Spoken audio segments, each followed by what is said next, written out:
सलाम हिंदुस्तान दोस्तों, आज मैं आपको बताऊंगा अस्तगफिरुल्लाह के बारे में और दिखाऊंगा भोपाल की ताजुल मसाजिद के कुछ और नज़ारे। लेकिन इससे पहले कि मैं ये सब करूं, मैं आपको मिलवाता हूं इन साहब से। ये दुबे जी हैं। उस दिन सुबह सुबह जब हम भोपाल में नाश्ता करने के लिए निकले तो रेस्टोरेंट तो बंद मिले हमें, ये साहब खड़े मिले तो हमने सोचा इन्हीं की पूरी सब्ज़ी खाई जाए। लजीज़ थी, बहुत मज़ेदार थी, बहुत अच्छी थी। ठीक है ना, इनसे बात करते हैं। क्या नाम है आपका? सर मेरा नाम है राघोतरन दुबे। कहाँ रहते हैं? सर नाते कल्याण नगर में है। कहाँ के है? तो सर हम मैहर रीवा के। अच्छा, बहुत बढ़िया। और अब चलिए ताजुल मसाजिद, भोपाल की ताजुल मसाजिद, और देखिए वहाँ के नज़ारे और जानिए अस्तगफिरुल्लाह के बारे में। अस्तगफिरुल्लाह अरबी का शब्द है। इसका मतलब है मैं अल्लाह से बख्शिश मांगता हूँ, मग़फ़िरत मांगता हूँ, गुनाहों की मुआफ़ी मांगता हूँ, मुआफ़ी तलब करता हूँ, मग़फ़िरत तलब करता हूँ, मग़फ़िरत चाहता हूँ। ये देखिए मस्जिद के अंदर के नज़ारे। यहाँ पहले भी बताया था, दिखाया था कि पढ़ाई होती है, स्कूल चलता है, मदरसा चलता है और अंग्रेज़ी की भी तालीम दी जाती है, हिंदी भी पढ़ाई जाती है और एक तरह से मैथमेटिक्स भी पढ़ाई जाती है। सब कुछ जो पढ़ाया जाना चाहिए वो पढ़ाया जाता है और कुरान तो पढ़ाया ही जाता है। तो देखते रहिए इस मस्जिद के ये खूबसूरत नज़ारे और जानिए आगे अस्तगफिरुल्लाह के बारे में। अस्तगफिरुल्लाह का अर्थ अगर मैं हिंदी में कहूँ तो ये है कि मैं अल्लाह से क्षमा चाहता हूँ, क्षमा मांगता हूँ, मोक्ष मांगता हूँ, मुक्ति मांगता हूँ, छुटकारा मांगता हूँ, पापों की मुआफ़ी, क्षमा मांगता हूँ। ठीक है ना, इस तरह से इसका अर्थ है। बड़ा सिंपल सा अर्थ है अस्तगफिरुल्लाह का।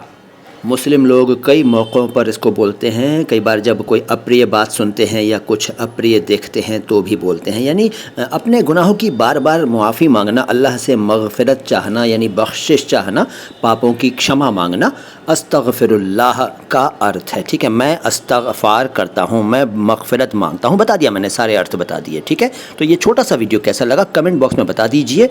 वीडियो पसंद आया है तो लाइक का बटन दबाइए, पसंद नहीं आया तो डिसलाइक कर लीजिए और चैनल को सब्सक्राइब नहीं किया है तो यार सब्सक्राइब तो कर लीजिए, क्योंकि जब आप सब्सक्राइब करते हैं, लाइक करते हैं, शेयर करते हैं, कमेंट करते हैं तो हमें हौसला मिलता है, जोश आता है, हमें जज्बा ये हमारा जो है जाग जाता है कि हमें ये वीडियो, इस तरह की वीडियोज़ और भी बनाए जाने चाहिए। अच्छा, इसके अलावा ये लोग मतलब कुछ लोग मुझसे कहते हैं कि मैं कुछ ज़्यादा बोलता हूँ, तो भैया ये चैनल उच्चारण यानी तलफ़ुज़ सिखाने का है। तलफ़ुज़, उच्चारण, ठीक है, प्रोनंसिएशन। तो जितना आप मुझे सुनेंगे उतनी ही आपकी मतलब बोली क्या कहूँ, बल्कि ये कहूँ कि तलफ़ुज़ इम्प्रूव होगा यदि आप इम्प्रूव करना चाहें। इसका मतलब ये नहीं है कि मैं अफलातून हूँ और आप कुछ नहीं है, ऐसा नहीं है।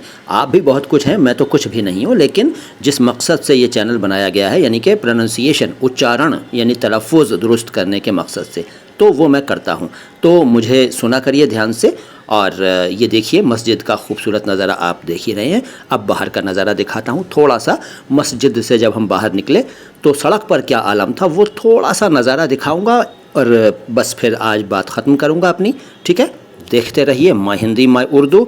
चैनल को सब्सक्राइब तो अब तो कर ही लो, ठीक है ना। ये बाहर का नज़ारा है, वहाँ कोई रैली वगैरह हो रही थी या कोई जुलूस निकल रहा था, पता नहीं क्या था उस दिन वहाँ भोपाल में। ठीक है ना, तो ये वहाँ का नज़ारा है। बस आज यहीं तक। अगर आपने हमारे पिछले वीडियोस नहीं देखे हैं तो ज़रूर देखिए। 2100 से ज़्यादा वीडियोस हो चुके हैं, ये सब आपके लिए हैं। और जो लोग मुझसे डिक्शनरी मांगते हैं या डिक्शनरी का नाम जानना चाहते हैं कि कोई ऐसी डिक्शनरी बताऊं जो बहुत सारे शब्दों के अर्थ बताए, तो उनको बता दूं कि मैं किसी भी बुक को या किसी भी डिक्शनरी को रिकमेंड नहीं करता, मैं सिर्फ अपने वीडियोज़ को रिकमेंड करता हूँ। ठीक है, मेरे वीडियोज़ देखिए और फ़ायदा उठाइए। सलाम हिंदुस्तान, मैं मुइन शम्सी हूँ।